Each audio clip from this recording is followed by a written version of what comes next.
Alhamdulillah saya sekarang di Singapura, di Masjid Sultan yang bersejarah.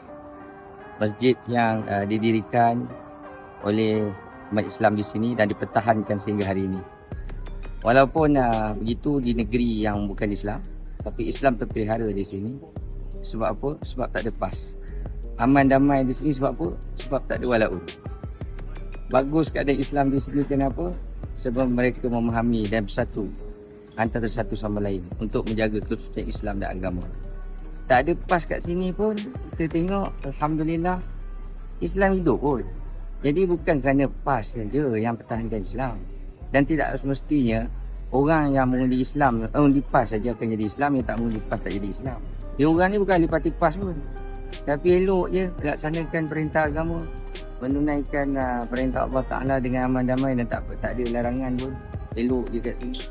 Jadi saya nak bagi tahu anda, bukan PAS penentu kita ke syurga atau neraka, tapi iman kita. Di mana saja kita berada, tetap kita boleh melaksanakan perintah Allah Ta'ala dan Rasulnya dengan baik. Jadi fikir-fikirkanlah, tanpa PAS kita akan aman sejahtera, insya-Allah.